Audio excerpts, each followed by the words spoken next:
सवाल आ रहे थे कि आप रेलवे की भर्ती के बारे में बताओ, तो आज मैं उसी के बारे में बताऊंगी कि कुकर के होया करे है। तो रेलवे में होया करे है ग्रुप डी, ग्रुप सी और ग्रुप ए, ग्रुप बी नहीं होता। तो मैं अपने अब स्टेप बाय स्टेप बताऊंगी कि हेलो जी, कैसे हो आप लोग। उम्मीद है कि आप सब ठीक ठाक होंगे। और आज अपना ब्रेकफास्ट में बना लिया कुछ बढ़िया सा। पहले अपना मैं ब्रेकफास्ट दिखा दूँ, उसके बाद दिखाऊंगी उधर का मौसम। तो पहले हम ब्रेकफास्ट देख लो। ब्रेकफास्ट में बना लिए मैंने आज पनीर के परांठे। ये देखो कितने करकरे बनाए हैं। और यो परांठा देख सको आप ईसा है। तो भाई ही गलती की वजह तो हुआ है, क्योंकि मैंने गलत साइड तक बेल दिया था और वो परांठा कति पनीर का परांठा पाट गया। बाकी ये दो परांठे मैंने बढ़िया बना लिए। तो ये पापा कर लें ब्रेकफास्ट। और आज का बाहर का मौसम भी अपना मैं दिखाऊं। बाहर का मौसम हो रहा है बढ़िया। सुबह तो बहुत ज़्यादा धूप थी, करीब ठीक हो रहा है मौसम। हवा चलने लग रही है और सबके कपड़े वगैरह सूखने लग रहे हैं। तो भाई आज का मौसम है ईसा। रात में आई थी बहुत तेज ज़्यादा बारिश।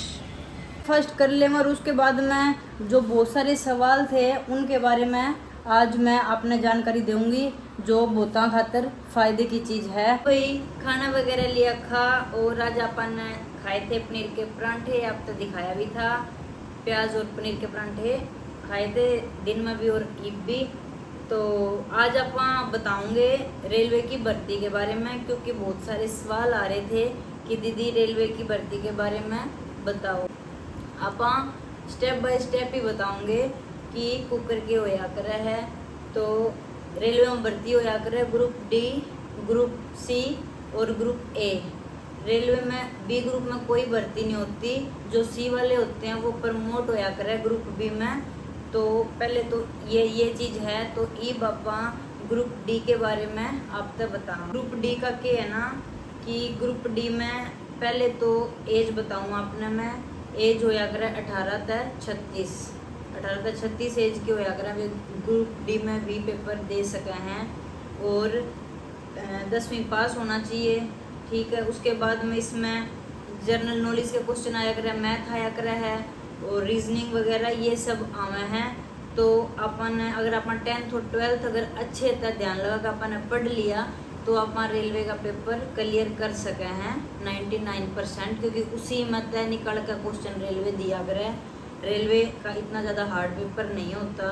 तो बस ग्रुप डी का तो यही है। और जो आर्मी तो रिटायरमेंट हो जाया करें वे भी इसमें फार्म भर सकें, तो उन्होंने पेपर देंगे तो वे ग्रुप डी में ज्वाइन हो जाए। ग्रुप सी का क्या है ना कि ग्रुप सी भर्ती खातर जो क्लर्क होया करे हैं उन खातर 12th क्लियर होना चाहिए, तो वे पेपर दे सके हैं। और जो सीनियर क्लर्क होते हैं और जो सीनियर सीसीटीसी होते हैं उन खातर ग्रेजुएशन होनी चाहिए, क्योंकि वे सीधा मतलब पे ग्रेड थोड़ा उनका बढ़ जाएगा इस वजह से। और इसे में लोको पायलट भी आवे हैं जो ट्रेन चलाया करें। तो उन वे 10th क्लियर होने चाहिए, 10वीं पास होने चाहिए और उनके पास ITI होनी चाहिए। तो उसमें सैलरी भी ज़्यादा हुआ है, बस उसमें यो है कि रिस्क भी हुआ है, क्योंकि उसमें किलोमीटर के हिसाब से भी पैसा बने और सैलरी अलग होया करे। पर उसमें बहुत ज़्यादा एक्टिव होना पड़ा है। तो उसका ये सब कुछ है, यो है ग्रुप सी के बारे में। और मैं मतलब आप तो मैंने बताई दी पेपर किस टाइप का हो। तो पेपर तो थोड़ा बहुत ही ऊपर नीचे आवे, ज़्यादा ना आता। अगर आपने 10th और 12th हो थोड़ा सा पढ़ाई पे अच्छे से ध्यान दे लिया तो मतलब पेपर आपके लिए आसान ही है।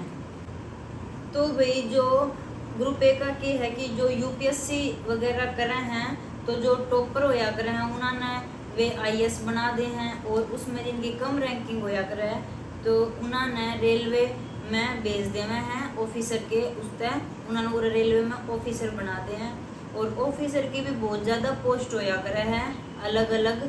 जैसे मैं तो जिस विभाग में उस हिसाब से तो APO, सीनियर DPO, DPO, तो मतलब ये सब हैं। बाकी बहुत अलग अलग विभाग हुए हैं और अलग अलग विभाग के अलग अलग ऑफिसर हुए हैं। बी का क्या है ना कि ग्रुप बी में D वाले भी और C वाले ग्रुप बी में जा सके हैं, बस ग्रुप बी की डायरेक्ट भर्ती नहीं होती। तो वे जान नहीं सके हैं कि जब वे ज्वाइन कर ले रेलवे में उसके बाद में कोई मतलब उसके बाद में पेपर हुए हैं, उस पेपर के उससे अगर वो क्लियर कर देंगे तो फिर वे ग्रुप बी में चले जाओगे। तो मतलब ईसाना है कि अपन नौकरी लाग गए तो अपन ये भाई ठीक है नौकरी मिल गया अपन कुछ ना देना आप पे प्रमोशन होते रहोगे, तो ऐसा नहीं है। हाँ 10 साल बाद MSc मिला है उसके चक्कर में तो चलो बैठे रहो, तो अपन इतना अगर अपन पढ़ के पेपर देंगे तो अपने कम से कम 3-4 प्रमोशन हो जाओगे। तो ये है कि भाई पढ़ाई तो फिर भी जरूरी है। बाकी है कि अपन जब रेलवे में आ जावे तो अपन नॉलेज ऑटोमेटिक ही सारी आ जावे है देख देख के। तो यो है ग्रुप बी का। तो रेलवे में जो विकलांग कोटा होया करे वो भी होया करे जिनका 3% कोटा हुआ है वो, तो मतलब जो भी विकलांग है तो उन्होंने अगर वे थोड़ी सी भी मेहनत कर ले में तो उन्होंने एक अच्छी नौकरी मिल सके है, आराम से वे भर्ती हो सके क्योंकि उसमें भीड़ भी कम हुआ है तो उन खातिर नौकरी लगने के ज़्यादा चांस हुए हैं। तो भाई रेलवे में स्पोर्ट्स कोटे की भी भर्ती होया करे है, और स्पोर्ट्स कोटे की भर्ती इस प्रकार होया करे कि मतलब हॉकी हुई, एथलेटिक्स हुए, क्रिकेट हुई, मतलब सारे गेम होया करें तो मतलब उन गेमों की वैकेंसियाँ निकला करें हैं स्पोर्ट्स कोटे की अलग थे। और आज मतलब पहले ये था कि ग्रुप डी में डी के भी जो नेशनल मेडलिस्ट होया करते हैं तो आप ग्रुप डी में भी लाग सको, सी में भी लाग सको, तो वे अपने लेवल के हिसाब से नौकरी लाग जाया करते। और बीच में ग्रुप डी की भर्ती बंद कर दी थी, सिर्फ सी की कराया करते, तो बहुत सारे पार्टिसिपेट करे हुए होया करते वे बेचारे रह जाया करते। तो इसी वजह से रेलवे ने फिर एक 7 साल बाद डिसीजन लिया है कि आप ग्रुप डी की भी वैकेंसी निकालेंगे जिससे जो बच्चे पार्टिसिपेटिंग में रह जावे, जैसे कई जगह की प्लेस नहीं आ पाती कितने की भी, मान लो जैसे यूपी या झारखंड की प्लेस है उसमें एक प्लेयर बहुत अच्छा है तो उसका मतलब उसी चीज़ ने देखते हुए उन्होंने ग्रुप डी की भी वैकेंसी निकाल दी। इब जो नेशनल में मेडलिस्ट होया करे उन्होंने ग्रुप सी में, और जो पार्टिसिपेशन वाले होया करे उन्होंने ग्रुप डी में मतलब ईब मिल जावे है नौकरी। तो स्पोर्ट्स का यही है कि इनकी एक अलग से निकला वैकेंसी और हर गेम की निकला है। तो इसी वजह से मैं क्या करूँ कि अपने बच्चा ने गेम में डाला करो, क्योंकि आर्मी, पुलिस या फिर रेलवे में कहीं ना कहीं उन्होंने जरूर मतलब मेहनत करी हुई जरूर आगे आवेगी। अगर आप अपने बच्चे ने गेम में डालोगे नहीं, मतलब मेरा यो ना कि गेम में ही डालो, अगर वे स्टडी में हैं तो उन्होंने एक चीज़ में फोकस रखने दो। कई पेरेंट्स होया करें कि भाई उन्होंने पढ़ाई पे भी इतना ही ध्यान दिवाने लग रहे हैं और खेल में भी उसने डालने लग रहे हैं, भाई खेल भी तो बालक फिर डबल माइंडेड हो जावे, फिर उसका ध्यान ही भटक जावे। तो इस चीज़ तक ये है ना कि आप बच्चे का पहला ये देखो कि उसका इंटरेस्ट किस चीज़ में है। अगर पढ़ाई में इंटरेस्ट कम है तो उसने गेम में भी डालने लग जाओ और गेम पर थोड़ा ज़्यादा फोकस कराने लग जाओ। और कई बच्चों का पढ़ाई में ज़्यादा इंटरेस्ट है तो उसने सिर्फ उसकी फिटनेस के लिए थोड़ी बहुत उसने उसकी एक्टिविटी कराओ, बाकी उसने अपनी स्टडी पर फोकस कर लेने दो। तो डबल माइंडेड बालकन भी मत बनाओ, और पेरेंट्स ही देख पाओ कि अपने बच्चे का किस चीज़ में इंटरेस्ट है। बच्चा नहीं समझ पाता क्योंकि बच्चा छोटा हुआ है तो उसने तो हर चीज़ अच्छी लगेगी। तो पहला उसका आप चेक करो कि किस चीज़ में अच्छा है, उसी हिसाब से बच्चे ने उसी लाइन में लेके आओ। तो मैं थोड़ी मैं थोड़ी स्पोर्ट्स की हूँ तो मैंने स्पोर्ट्स के बारे में ज़्यादा जानकारी है, तो मैं इसी वजह से आपने बार बार कहूँगी आप भी अगर फिटनेस करोगे तो आपके बच्चे भी ऑटोमेटिक जाओगे। अगर आप घर हो तो बालका ने बाहर ही नहीं जाओगे, बस पढ़ाई और अपना आगे, तो उसके बाद हम बालका ने ज़्यादा ज्ञान भी नहीं होगा। और स्पोर्ट्स में आने के बाद बालक बाहर रहा और उसने बहुत ज़्यादा नॉलेज मिला है, हर चीज़ वो देखा है सीखा है। तो अपना आरपीएफ का ये है ना कि अपने आरपीएफ की भर्ती 10वीं बेस पे होया करे है। जो सिपाही होया करे उनकी 18 से 28 एज होया करे है। और जो सब इंस्पेक्टर होते हैं उनकी ग्रेजुएशन होनी चाहिए। और फिटनेस के बारे में आपने बेरा ही है, भाग दौड़ जो भी टेस्ट होया करे हैं वे आप गूगल पर भी सर्च मार लोगे तो वे सब टेस्ट वगैरह हुए हैं। और फिर आरपीएफ में अगर आप टेस्ट वगैरह कंप्लीट कर दोगे तो फिर वो आपके आगे की सारी चीज़ हो जाएगी। तो यो चीज़ होया करे भाई। रेलवे में और भी बहुत चीज़ हैं पर मैंने सिर्फ मोटी मोटी जानकारी दी है क्योंकि इस चीज़ के बारे में मन ऐसा लगा मेरी मतलब इसमें बहुत सारे लोग स्टडी वाले भी जुड़ रहे हैं। तो मैंने बहुत सवाल आ रहे थे कि दीदी आप रेलवे की भर्ती के बारे में बताओ।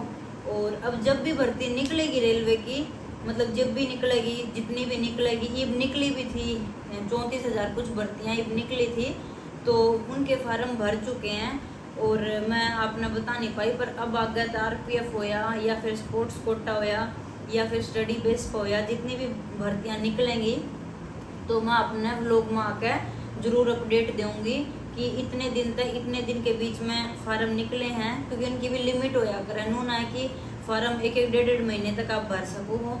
फार्म की एक टाइम लिमिट होया करे कि आप इतने दिन के अंदर उस फार्म ना भर सको, फिर ना भर सकते।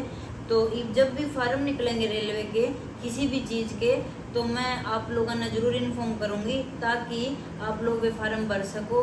और किस्मत का कुछ भरोसा नहीं है, हमेशा कदे भी ऊपर का मत नहीं सोचना चाहिए, क्योंकि अपन डायरेक्ट ऊपर वाली सीढ़ी पर नहीं चढ़ सकते, कूदेंगे तो अपन उल्टे गिर जाओगे। अपन है अगर आप पहले रेलवे में या फिर आप किसी चीज़ में छोटी भी नौकरी लागन तो कोई बड़ी बात या कोई शर्म की बात नहीं है, धीरे धीरे इंसान आगे बढ़ा कर रहा है। तो अब जब भी जो भी भर्ती निकलेगी, आरपीएफ, स्पोर्ट्स कोटा और स्पोर्ट्स कोटे की अभी निकलेगी, मैं अपना जब इन्फॉर्म करूँगी 1-2 मंथ बाद में, और बाकी जो भी भर्ती निकला करूँगी तो मैं आप लोगों ने जरूर बताया करूँगी, क्योंकि बहुत से जने होंगे कि शायद फार्म भरने खातर और भरियो भी फार्म। तो भाई जो भी स्टडी वाले हैं और जो भी तैयारियां करने लग रहे हैं, तो आप एक करंट अफेयर की बुक आया कर है, वह आप ले लो, वह आप जरूर पढ़ो, बहुत इंपॉर्टेंट है वह। मतलब जरूरी नहीं कि रेलवे वाले ही पढ़ो, उसने जो भी पढ़े हैं, जो भी स्टडी के बेस पर जॉब लगना चाहें, वह बुक बहुत इंपॉर्टेंट है, वह जरूर पढ़ो। और जीके जीएस पढ़ो, रीजनिंग और क्या करें, न्यूज़पेपर भी पढ़ा करो, डेली न्यूज़पेपर पढ़ने की कोशिश करा करो, क्योंकि हर अपडेट अपन रहनी चाहिए, उससे भी बहुत नॉलेज मिला है। तो यही सब कुछ था, मतलब मैंने मोटा मोटा तो बता दिया। और टाइपिंग भी जरूर करा करो, क्योंकि वह हर बहुत सारी पोस्ट हुए हैं उन खातर टाइपिंग चाहिए करा है, तो टाइपिंग भी आनी चाहिए। तो टाइपिंग भी आप टाइम निकाल कर, ये मान लो हफ्ते में अगर आप 3 बार भी करोगे या फिर डेली आप एक बार कर लोगे, तो उससे भी आपकी टाइपिंग परफेक्ट हो जाएगी, तो आपने फिर आगे दिक्कत को नहीं आओगी। तो ये सब कुछ था। और बाकी अगर जो और भी कुछ सवाल जवाब हैं, मतलब किसी ने कुछ और सवाल पूछने हो इससे रिलेटेड, तो आप कमेंट वगैरह में कर दियो, तो मैं उन चीज़ों के जवाब दे दूंगी। और जिस चीज़ के बारे में ज़्यादा जानकारी उसकी मैं एक वीडियो भी बना दूंगी, क्योंकि नॉलेज मतलब जो हमने नॉलेज है उस चीज़ आप तक पहुँचाना हमारा काम है। तो मैं तो यही चाहूँ कि भाई अपना सब जॉब लाग जावे, तो अच्छी चीज़ है कि अपना एक पैरा पर खड़े हो जावे, फिर वे आगे की सोचें, क्योंकि जॉब की बहुत टेंशन रहा है, क्योंकि टाइम निकलता जावे है, तो उस चीज़ में आदमी मतलब नहीं सोचे इंसान कि भाई जल्दी टाइम तक जॉब मिल जावे। तो ये चीज़ है। बाकी सब पढ़ाई करो, कामयाब तो हो ही जाओगे, क्योंकि मेहनत कदे ना कदे तो रंग जरूर लाया कर रहा है, लेट ले आओगी पर लावे जरूर की। तो और एक चीज़ और है रेलवे में कि जैसे कोई जॉब लग रहा है और उसके पेरेंट पापा हैं या मम्मी जो भी हैं वे, या फिर हस्बैंड है और हस्बैंड जॉब करने लग रहा है, तो उसमें क्या है ना कि अगर हस्बैंड एक्सपायर हो गया तो उसकी वाइफ ने वह जॉब मिल जाओगी। और जैसे फादर एक्सपायर हो गया तो उसके बेटा या फिर घर में जो भी बेटी होगी, तो पहले तो बड़े ने प्रेफरेंस दिया करे है कि घर में बेटा बड़ा है या बेटी बड़ी है। अगर बेटी भी बड़ी है तो उसने भी मिला, अगर बेटी मना कर देगी कि हाँ मेरे भाई ने दे दो, तो फिर वह भाई ने मिल जाओगी। जो है रेलवे का नियम मैं आपने बताऊँ, बस इस वजह से कि इसमें अगर एक्सपायर हो जाओ ड्यूटी टाइम पर ऑन ड्यूटी, तो उन्होंने जॉब मिल जाएगी। तो ये सब है। और चलो फिर आज के व्लॉग में इतना ही। और अगर आज का व्लॉग आप लोगों ने पसंद आया हो तो चैनल ने लाइक, सब्सक्राइब, कमेंट वगैरह कर दियो। और आप सब अपना ध्यान रखियो। मेरी तरफ से गुड नाइट।